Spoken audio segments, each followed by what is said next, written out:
All right. Welcome, one and all, to the Off the Rails Sports Podcast. I am your host, John. And if you could, please hit that like and subscribe button. It means a lot to us. And we got try and get in recap on what happened on Monday, July, 21st. Whoa, where's this month going?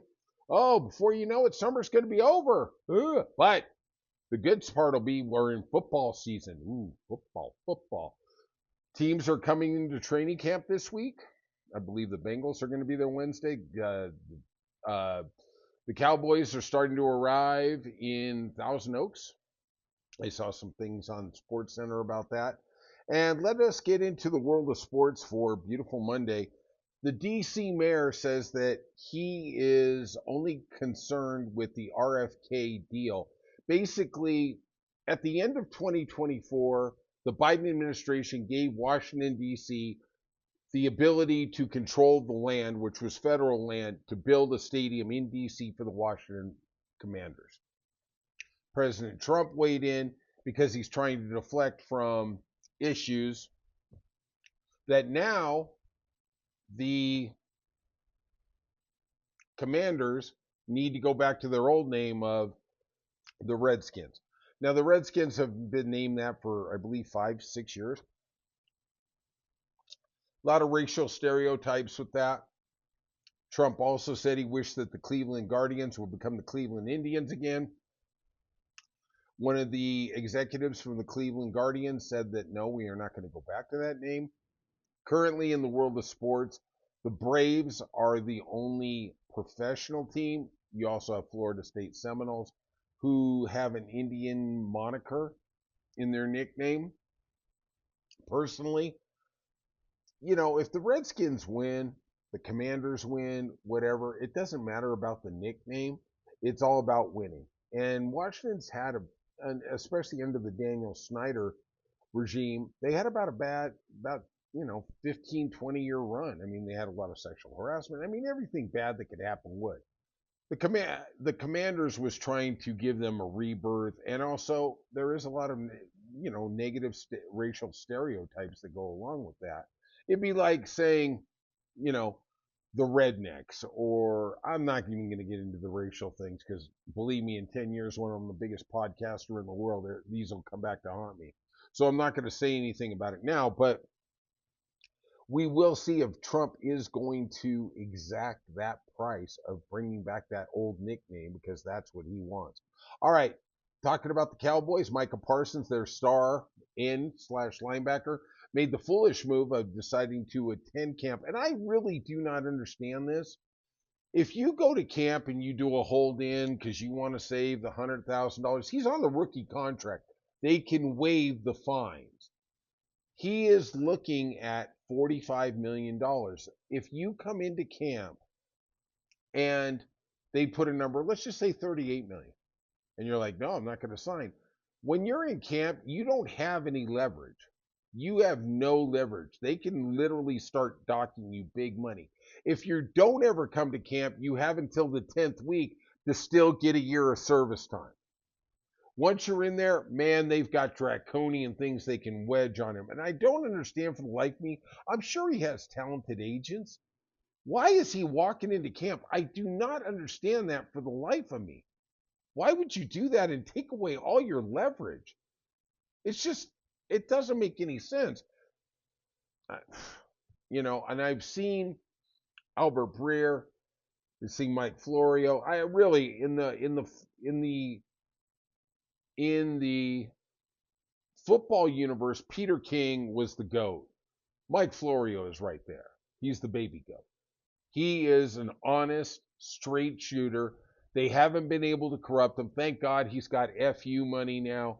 He really does expound upon it. And he was flummoxed too by the decision by the Micah Parsons and his representation of going into camp, because once you're in there, you're stuck.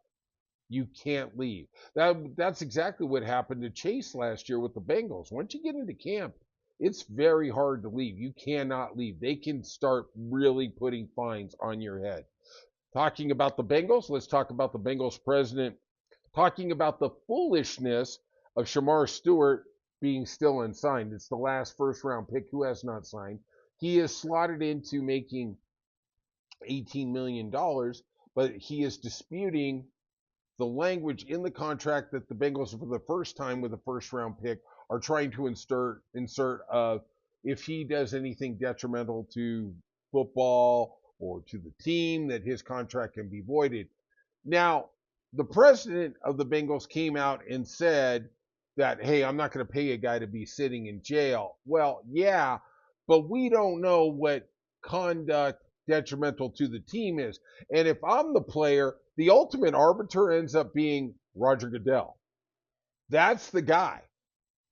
And even if there is an independent arbiter, the league and the players union, as that implodes in front of our own eyes, like the Columbia Space Shuttle, are the ones who can decide, well, we're going to keep an arbiter or not. Well, let me tell you, you rule against the NFL, that's the end of your arbiter career. They don't take it well. They don't play well. They play about like Trump does.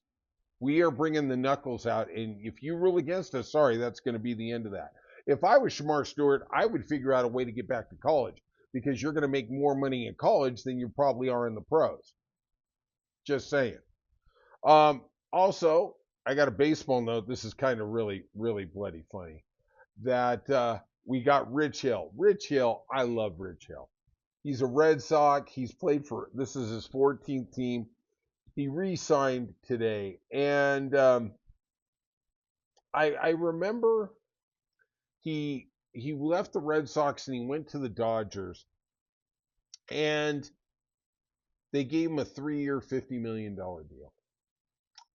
And I remember the press conference. I don't really remember many press conferences, but I saw how overwhelmed he was, because he said, this is life-changing money. This is literally money that is going to take care of me and my family forever. He basically, and he started crying that the journey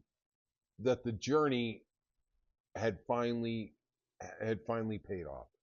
And we all talk about, the Juan Sotos and the Aaron Judges and Rafael Devers. We don't talk about the guys who grind in the minor leagues for 5, 10, 15 years and maybe get up to the show once or twice, and how hard that is. I just can't even fathom what that journey is like. And I remember a story from the PGA Tour, and this is a long time ago. It's back in the 80s. And Rex Caldwell was a journeyman pro. He won a couple tournaments into his career, and he had a putt to win. I believe it was at Pebble Beach, wherever it was. It was on the PGA Tour. And he hit the putt and he won. And afterwards, the press was asking him, was that like the most pressure you've ever felt at a putt? And he said, no, it wasn't even close. And he went through this story about how he was bouncing around on the smaller tours. Uh, let's just call it the Corn Ferry. It wasn't called that back then, but developmental tours. And they didn't have the money. This is pre-Tiger. The big money hadn't really even started rolling around even then. And he was talking about he kicked around for a couple years, and he'd get up to the tour for a minute and he'd have to go back down. He'd have to find a way to make a living, pay for his expenses and stuff like that. And eventually he's on his 5th or 6th year, and his wife's looking at him and he's thinking, oh, maybe I got to take the country club professional job and just get a stable life, make a couple bucks, get some health insurance, get stuff like that. And it's the last tournament of the year, and he has an 8-foot putt, and if he makes it, he gets to go to the PGA Tour. If he misses it, he has to kick around, and he knows he's not going to kick around. He knows he's going to go take the country club job, and his dream is gone. The dream is over. And he made the putt, and then he made it to the tour. He got a full year exemption, and he parlayed that into a couple wins. And he was talking about, you have this dream, but there's a time, like rock bands, when reality comes in and goes, sorry, now you got to grow up. And Rich Hill, God, I love that guy. He's a left-hander. The Royals called him up. They signed him. And I really wish nothing but the best for him. That's a story I could read every day and twice on Sunday. Love Rich Hill. And I hope I can bring that up on Thursday with Brian because I know I know in his heart he's a Rich Hill fan. You know, he won't admit it. He's a tough hombre, but we'll see. All right, let's get to what's going on in the world of Major League Baseball for Monday. We got the Guardians beating the Orioles 10-5. Bibby got the win. God dang, 6-9. I thought that guy might be a Cy Young candidate at the beginning of the year. 6-9 with a 4.27 ERA. Pirates continue the assault on the Tigers. Tigers are really in a slump. Flaherty took the loss. They lost 3-0. Skeens, of course, got the win. He is a monster, but boy, oh boy. I'm telling you, I'm starting to get a little worried about the Tigers. I still think they are the favorite in the American League to get to the World Series. But boy, when Skubal and Mize don't pitch, they seem to be running through a rough patch here. Padres beat the Marlins 2-1. Red Sox, oh God, this is really going bad. They've lost 3 out of 4 since the All-Star break. Phillies beat them 3-2 in 10. Lazar got the win. Hicks took the loss for the Red Sox. Just terrible. Nationals beat the Reds 10-8. Shalin got the win. Blue Jays beat the Yankees, and the I told you yesterday, and I said it with Brian. I thought the Blue Jays were playing on borrowed time. Obviously, that time is going to go just a little further. They won 4-1. Gossman got the win. That pitching staff is just very, very good. Mets beat the Angels 7-5. Raleigh got the win. Braves beat the Giants 9-5. Finally, the Braves, there's a sighting there.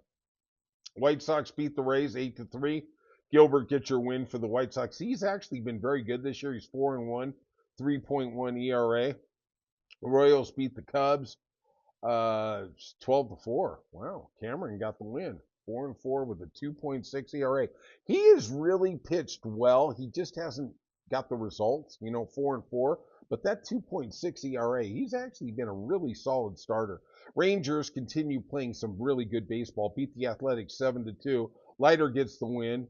He's 6-6 with a 4.27 ERA, but honestly, I think he's pitched a lot better than that. Cardinals beat the Rockies 6-2 because, hey, you need to resign if you lose to the Rockies.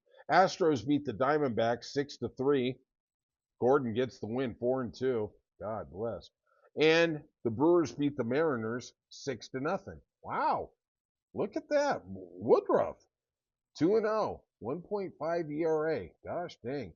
Mariners starting to fall a little behind. Not enough hitting. It is what it is.